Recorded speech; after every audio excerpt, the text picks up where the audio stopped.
அறுவை சிகிச்சையினால் கர்ப்பப்பையை வந்து ரிமூவ் பண்ணுறது. இது எந்த அளவுக்கு தவிர்க்க முடியுமோ அந்த அளவுக்கு நான் வந்து தவிர்க்கணும் அப்படிங்கிறது என்னோட முக்கியமான மோட்டிவ். சின்ன வயசில் கலெக்டர் ஆகணும், அப்புறம் டீச்சர் ஆகணும், அப்புறம் அப்துல் கலாம் மாதிரி ஆகணும், அதே மாதிரி ஒரு டாக்டர் ஆகணும், இந்த மாதிரி ஒரு கனவுகளோட பெண்களுக்கு ஏன் வந்து நோய் உண்டாகுது, ஸோ அவங்களுடைய எண்ணங்கள் எப்படி நோயை வந்து உருவாக்குது. நிறைய பெண்களை நான் பார்த்துருக்கேன். அவங்களுக்கு பீரியட்ஸ் வரக்கூடிய காலகட்டத்தில் எந்த மாதிரிலாம் வலிகள் இருக்கும், அவங்களுடைய மனநிலை எப்படி இருக்கும், மூட் ஸ்விங்ஸ் எப்படி இருக்கும், சரியான தூக்கம் இருக்காது, நிறைய ஃபுட் கிரேவிங்ஸ் எல்லாம் இருக்கும் அவங்களுக்கு. ஸோ இதெல்லாம் பெண்களும் அண்டர்ஸ்டாண்ட் பண்ணிக்கணும், அதே மாதிரி வீட்டில் இருக்கவங்களும் வந்து அதை அண்டர்ஸ்டாண்ட் பண்ணிக்கிறது நல்லது. ஒரு பெண் அப்படிங்கிறவ எல்லா சமயத்துலையும் ஒரே மாதிரி இருக்கிறது இல்லை. நீங்கள் ஒரு காப்பு கட்டி அதுக்கப்புறமா அந்த செடிக்கிட்ட பெர்மிஷன் கேட்டுட்டு அந்த செடியை வந்து பறித்து மருந்துகள் தயாரிங்க அப்படின்னு சொல்லும்போதுலாம் இதெல்லாம் என்ன நம்ம வந்து டன் கணக்கில் தயாரிச்சுட்டு இருக்காங்க. இந்த விஷயம்லாம் ரொம்ப முக்கியமானலாம் நான் யோசிச்சிருக்கேன். என்னதான் பெண்கள் உடல் அளவில் பலகீனமாக இருந்தாலும் மென்டலி அவங்க ரொம்ப ஸ்ட்ராங். அதே மாதிரி வந்து மல்டி டாஸ்கிங்கும் பெண்களுக்கு வந்து ரொம்ப ஈஸியாக வரும். நான் சித்த மருத்துவர் ஜெயரூபா, ஸ்ரீவர்மா மருத்துவமனையோட பெண்கள் சிறப்பு மருத்துவர். முதல்ல நான் எப்படி சித்த மருத்துவர் ஆனேன், இதுவே ஒரு இன்ட்ரெஸ்டிங்கான ஒரு கதை. அதுக்கப்புறம் ஏன் பெண்கள் சிறப்பு மருத்துவராக இருக்கணும்னு ஆசைப்பட்டேன் அப்படிங்கிற ஒரு விஷயமும் நான் இன்றைக்கி உங்ககிட்ட ஷேர் பண்ணிக்கிறேன். மருத்துவர் அப்படிங்கிறது எல்லாருக்குமே ஒரு கனவாக இருக்கும். நான் சின்ன வயசாக இருக்கும்போது முதல்ல எனக்கு கலெக்டர் ஆகணும்னு தான் கனவு இருந்தது. ஏன்னா நல்லா காலர் வச்சு நெக் போட்டு ப்ளவுஸ் போட்டு சாரீ கட்டினா ரொம்ப ஒரு அவங்கள பார்க்குறதுக்கே வந்து ஒரு ஆளுமையோடு இருப்பாங்க. ஸோ அவங்கள பார்க்கும் பொழுது நமக்கும் கலெக்டர் ஆகணுங்கிற ஒரு ஆசை இருக்கும். எங்கள் ஸ்கூலுக்கு வந்து ஒரு கலெக்டர் வந்தாங்க, அவங்க ஒரு பெண். அவங்க வந்து பார்க்கும் பொழுது எனக்கு நானும் கலெக்டர் ஆகணும் அப்படின்னு சொல்லிட்டு ஒரு ஆசை இருந்தது. ஒரு 5th 6th படிக்கிற வரைக்கும் கலெக்டர் அப்படிங்கிற ஒரு விஷயம் பற்றியே நம்ம வந்து சொல்லிட்டு இருந்தோம். அதுக்கப்புறமா டீச்சர்ஸ் பார்க்கும் பொழுது ஸோ அவங்களுடைய சில டீச்சர்ஸ்லாம் வந்து ரொம்ப இன்ட்ரெஸ்டிங்காக வந்து கிளாஸ் எடுப்பாங்க. ஸோ அதெல்லாம் பார்க்கும்போது நம்ம கண்டிப்பாக வந்து ஒரு டீச்சர் ஆகணும் அப்படிங்கிற ஒரு ஆசை இருந்தது.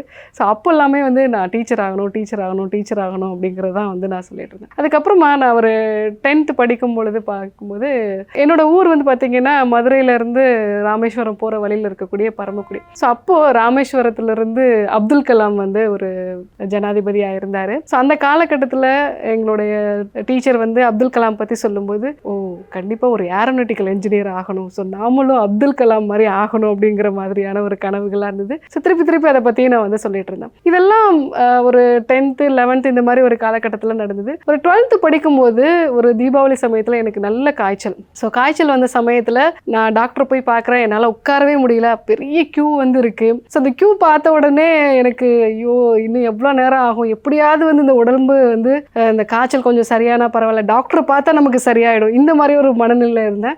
ஸோ ரொம்ப நேரம் வெயிட் பண்ணி தான் நான் வந்து டாக்டரை பார்த்தேன். ஸோ டாக்டரை பார்த்து ஒரு இன்ஜெக்ஷன் போட்டு இதெல்லாம் ஆன பிறகு எனக்கு வந்து நான் கொஞ்சம் கம்ஃபர்ட் ஆகிட்டேன். ஸோ அப்போது ஒரு நபரை சந்திக்கிறதுக்கு இத்தனை பேர் வந்து காத்துட்ருக்காங்க அப்படின்னா நானும் டாக்டராக தான் ஆகணும், இந்த மாதிரியான ஒரு மனநிலை வந்து. ஸோ என்னோட சின்ன வயசில் கலெக்டர் ஆகணும், அப்புறம் டீச்சர் ஆகணும், அப்புறம் அப்துல் கலாம் மாதிரி ஆகணும், அதே மாதிரி ஒரு டாக்டர் ஆகணும், இந்த மாதிரி ஒரு கனவுகளோடு வந்த ஒரு நாட்களில் கடைசியாக நான் டாக்டர் ஆகணும் அப்படிங்கிற ஒரு ஆசையோடு வந்து இருந்தேன். ஸோ எம்பிபிஎஸ்க்கு தான் வந்து நான் நிறைய முயற்சி பண்ணேன். ஒரு 0.25 மார்க்கில் வந்து எனக்கு எம்பிபிஎஸ் கிடைக்காம போயிடுச்சு. ஸோ வெறுப்பாக தான் நான் வந்து ஒரு சித்த மருத்துவ கல்லூரிக்கு வந்து போனேன். பட் சித்த மருத்துவம் அப்படிங்கிறது நிறைய பாரம்பரிய விஷயங்கள்லாம் வந்து இருக்குது. அப்போது எனக்கு அதை பற்றியெல்லாம் அவ்வளோவா புரியல. ஒரு 2nd இயர் படிக்கும் பொழுது என்னோட அம்மாவுக்கு வந்து கர்ப்பப்பை சம்பந்தமான பிரச்சனை வந்தது. ஸோ அந்த சமயத்தில் அறுவை சிகிச்சை பண்ணி அதை ரிமூவ் பண்ணணும் அப்படின்னு சொன்னாங்க. ஆனால் ஒரு சித்த மருத்துவர் வந்து கர்ப்பப்பை அறுவை சிகிச்சை பண்ண வேண்டாம், ஸோ இந்த காலகட்டத்தில் சில மருந்துகள் கொடுத்து அதை ஓரளவுக்கு நம்ம இந்த அதிகப்படியான ப்ளீடிங்கையும் வலியும் நம்ம வந்து கண்ட்ரோல் பண்ணிக்கலாம், மெனோபாஸ் ஆகிடுச்சுன்னா அவங்க வந்து பெட்டர் ஆகிடுவாங்க அப்படின்னு சொன்னாங்க. ஸோ ஒரு 3 மாதம் எங்கள் அம்மா ரொம்ப கஷ்டப்பட்டாங்க. ஸோ அதுக்கப்புறமா மருந்துகள் சாப்பிட்டு அவங்க வந்து கர்ப்பப்பை அறுவை சிகிச்சை இல்லாமல் அவங்க அதுலேருந்து மீண்டு வந்துட்டாங்க. ஸோ இதை பார்க்கும் பொழுது ஏன்னா இதுக்கு முன்னாடி வரைக்கும் வந்து என்னோட எண்ணங்கள் எப்படி இருந்ததுன்னா எம்பிபிஎஸ் கிடைக்கல, அதனால நான் வந்து ஒரு சித்த மருத்துவராக ஸ்டார்ட் பண்ணேன் அப்படிங்கிற மாதிரியான ஒரு நிலையில தான் நான் போயிட்டு இருந்தேன். ஸோ இந்த ஒரு சிச்சுவேஷன், ஒரு அறுவை சிகிச்சை பண்ணணும்னு சொன்னாங்க, ஆனால் அது வேண்டான்னு சொல்லி அதை வந்து சரி செஞ்ச ஒரு மருத்துவர் மேலே எனக்கு வந்து நம்பிக்கை இருந்தது. அதே மாதிரி வந்து அவரை பார்த்து எனக்கு ஒரு அட்மையர் ஆனேன். ஸோ அந்த மாதிரி நிலைகளில் தான் கர்ப்பப்பையை வந்து பாதுகாக்கக்கூடிய விஷயத்தை பற்றி நம்ம நிறைய தெரிஞ்சுக்கணும். பெண்களுக்கு ஏன் வந்து நோய் உண்டாகுது, ஸோ அவங்களுடைய எண்ணங்கள் எப்படி நோயை வந்து உருவாக்குது. நிறைய பெண்களை நான் பார்த்துருக்கேன். ஒரு 80% வந்து அவங்களுடைய எண்ணங்கள் தான் வந்து நோயை உருவாக்குது. ஸோ அவங்க ரொம்ப சென்சிட்டிவான ஒரு நபர், அதில் வந்து அவங்களுக்கு கர்ப்பப்பை வந்து ரொம்ப ஈஸியாக பாதிக்கப்படுது. ஸோ இந்த விஷயங்களை பற்றி நிறைய நான் வந்து தெரிஞ்சுக்க ஆரம்பித்தேன். இதே மாதிரி சித்த மருத்துவத்தில் மருத்துவத்தில் சொல்லியிருக்கக்கூடிய நிறைய விஷயங்கள் அப்போ தான் கொஞ்சம் கொஞ்சமாக வந்து புரிய ஆரம்பிச்சுது. குழந்தைகளுக்கான மருந்துகள் செய்யும் பொழுதெல்லாம் வந்து ஒரு செடிக்கு நீங்கள் ஒரு காப்பு கட்டி அதுக்கப்புறமா அந்த செடிக்கிட்ட பெர்மிஷன் கேட்டுட்டு அந்த செடியை வந்து பறித்து மருந்துகள் தயாரிங்க அப்படின்னு சொல்லும்போதெல்லாம் இதெல்லாம் என்ன நம்ம வந்து டன் கணக்கில் தயாரிச்சுட்டு இருக்காங்க, இந்த விஷயம்லாம் ரொம்ப முக்கியமானலாம் நான் யோசிச்சிருக்கேன். ஆனால் வந்து ஒரு குவாண்டம் ஃபிசிக்ஸ் இதெல்லாம் வந்து நம்ம பார்க்கும் பொழுது ஒரு குழந்தைக்கு கொடுக்கக்கூடிய மருந்து அப்படிங்கிறது ஒரு சின்ன அளவில் தான் நம்ம கொடுக்க போகிறோம். அந்த செடியை வந்து நம்ம பறிக்கும் பொழுது சில சமயங்களில் அதில் இருக்கக்கூடிய அந்த ஃபைட்டோ நியூட்ரிஷன்ஸ் வந்து அது வந்து மறைச்சு வைக்கிறதுக்கான சில வாய்ப்புகள்லாம் இருக்குது. ஸோ அந்த செடிக்கிட்டே நம்ம வந்து ஒரு பெர்மிஷன் கேட்டோ இது அதற்கான ஒரு உரையாடல் தான், இந்த செடிக்கிட்ட நம்ம பண்ணக்கூடிய ஒரு உரையாடல். ஸோ அந்த செடியை வந்து எடுத்து நம்ம மருந்துகள் தயாரிக்கும் போது அந்த சின்ன அளவில் கொடுத்தால் கூட அது நோயை வந்து சரி பண்ணுது. ஸோ இந்த விஷயம்லாம் தெரிஞ்சுக்க ஆரம்பித்த பிறகு தான் வந்து இதில் இவ்வளோ விஷயங்கள் இருக்கா அப்படிங்கிறது வந்து ஒரு ஆச்சரியமான ஒரு விஷயம் வந்தது. சித்த மருத்துவத்தில் பார்த்தீங்கன்னா கொசுத்தேன் அப்படிங்கிற ஒரு விஷயம் இருக்கும், கொசுத்தேனில் வந்து நீங்கள் கொடுங்க அப்படின்னு. ஸோ இதெல்லாம் கேட்கும் பொழுது இப்படிலாம் ஒன்று இருக்கா அப்படிங்கிறதெல்லாம் நம்ம வந்து நகைச்சுவையாக வந்து அதை பற்றி பேசின காலங்கள்லாம் உண்டு. ஆனால் நாங்கள் ஒரு கொல்லிமலைக்கு ஒரு ட்ரிப்பு போகும்போது பார்த்தீங்க அப்படின்னா அங்கே கொசுத்தேன் ஒன்று இருக்குது. ஆனால் கொசுனா சின்ன சைஸில் இருக்கக்கூடிய தேன் இல்லை, ரொம்ப பெரிய பெரிய தேனீக்கள்லாம் சேர்ந்து அந்த ஒரு காட்டுக்குள்ளே இருக்கக்கூடிய இதை வந்து அவங்க கொசுத்தேன்னு சொல்கிறாங்க. ஸோ அப்போது அந்த விஷயம் இருக்குது, நமக்கு தான் இன்னும் அந்த விஷயத்தை பற்றி தெளிவு வந்து தெரியலை, நம்ம அதை பற்றி தெரியக்கூடிய சூழ்நிலைக்கு நம்ம போகலை அப்படிங்கிற ஒரு காரணத்தினால எனக்கு சித்த மருத்துவத்தின் மேலே ஒரு பெரிய நம்பிக்கை வந்துச்சுன்னே சொல்லலாம். ஸோ அதுக்கப்புறம் எல்லா விஷயத்தையுமே நான் வந்து தேட ஆரம்பிக்கும் பொழுது வர்மம் பற்றி நிறைய தெரிஞ்சுக்கிறதுக்கான வாய்ப்புகள் வந்து கிடைச்சிது. முக்கியமாக பெண்களுக்கு எண்ணங்கள் எப்படி நோயை உண்டாக்குது, அவங்க கர்ப்பப்பையை வந்து நம்ம எப்படி அறுவை சிகிச்சை இல்லாமல் பாதுகாக்கலாம், இந்த ஒரு விஷயத்துக்கு மேலே எனக்கு அதிகமான நாட்டம் உண்டாது. அதே மாதிரி பிசிஓடி சம்பந்தமான பிரச்சனைகள், எப்படி அவங்களுடைய எண்ண ஓட்டங்கள் வந்து ஹார்மோன்ஸை வந்து இம்பேலன்ஸ் பண்ணுது, இந்த விஷயங்கள் எல்லாம் பற்றி எனக்கு தெரிஞ்சுக்கணும்னு ஒரு ஆர்வம் வந்து தான் அதை ஒரு பெண்களுடைய சிறப்பு மருத்துவராக நான் வந்து உருவானேன். ஸோ இன்றைக்கு என்னுடைய ஒரு முக்கியமான மோட்டோ அறுவை சிகிச்சையினால் கர்ப்பப்பையை வந்து ரிமூவ் பண்ணுறது. இது எந்த அளவுக்கு தவிர்க்க முடியுமோ அந்த அளவுக்கு நான் வந்து தவிர்க்கணும் அப்படிங்கிறது என்னோட ஒரு முக்கியமான மோட்டிவ். ரெண்டாவது விஷயம், இந்த பிசிஓடினால பாதிக்கப்படக்கூடிய பெண்கள். ஏன்னா இந்த பிசிஓடி பார்த்தீங்கன்னா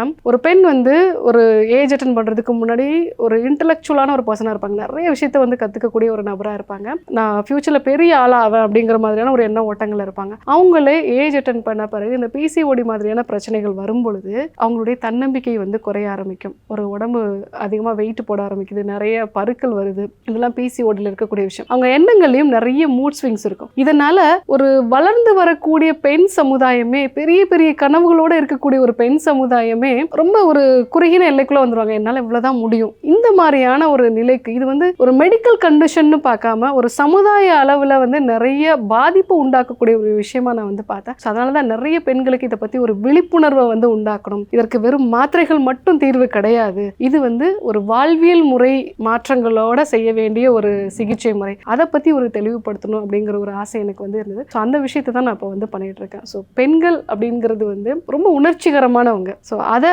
ஒரு பெண்ணாக இருக்கிறதுனால என்னால் வந்து புரிஞ்சிக்க முடியுது, அது எப்படி நோயை உருவாக்குது அப்படிங்கிறதே என்னால் வந்து புரிஞ்சிக்க முடியுது. ஸோ அந்த ஒரு விஷயத்தை வந்து வெளிக்கொண்டு வந்து பெண்களை ஆரோக்கியமான பெண்களா, முக்கியமாக மனதளவுலையும் ஆரோக்கியமான ஒரு பெண்களாக உருவாக்கணும் அப்படிங்கிறது தான் என்னோட மோட்டிவ். ஸோ இன்றைய காலகட்டத்தில் பெண்களுக்கு எல்லா உரிமையுமே இருக்குன்னு சொல்லலாம், ஆனாலும் கூட அவங்களுடைய மனநிலையில் இன்னும் அந்த மாற்றங்கள் வந்து முழுசாக வரலன்னு தான் சொல்ல முடியும். ஏன்னா அவங்க ரொம்ப நாளாக அடிமையாக இருந்ததுனால இப்போ கூட தனக்கு முக்கியத்துவம் கொடுக்காம ஃபேமிலிக்கு தான் ரொம்ப முக்கியத்துவம் கொடுப்பாங்க. அந்த மாதிரி முக்கியத்துவம் கொடுக்கறதன் மூலமாக தன்னுடைய இருத்தலை வந்து அவங்க அந்த இடத்துல நிலைநாட்டுவாங்க. அவங்களுக்கு எவ்வளோதான் வலி இருந்தாலும் சரி, எவ்வளோதான் அவங்களுக்கு வந்து உடம்பு டயர்டாக இருந்தாலும், வீட்டில் குழந்தைக்கு வந்து எக்ஸாம் வந்தது, அவங்க சரியாக மார்க் எடுக்கலன்னா இவங்க தான் காரணம்னு நினச்சிப்பாங்க. ஹஸ்பண்டுக்கு ஏதாவது உடம்பு சரியில்லாமல் போச்சு அப்படின்னா நான் தான் அவங்களை இன்னும் கொஞ்சம் எக்ஸ்ட்ரா பார்த்துக்கணும் அப்படின்னு நினச்சிப்பாங்க. இந்த மாதிரி பெண்களை பொறுத்த வரைக்கும் தனக்கு முக்கியத்துவம் கொடுக்காம ஃபேமிலிக்கு தான் நிறைய முக்கியத்துவம் கொடுக்கக்கூடிய ஒரு காலகட்டம் வந்து இருக்குது. உங்களை வந்து நீங்கள் பார்த்துக்கிறது அப்படிங்கிறது சுயநலம் கிடையாது. உங்கள் ஃபேமிலியில் இருக்கக்கூடிய எல்லாரும் உங்களை டிபெண்ட் பண்ணி இருக்காங்கன்னா முதல்ல உங்களை தான் நீங்கள் நல்லா பார்த்துக்கணும். உங்களை நல்லா பார்த்துக்கிறதன் மூலமாக வீட்டில் இருக்கக்கூடிய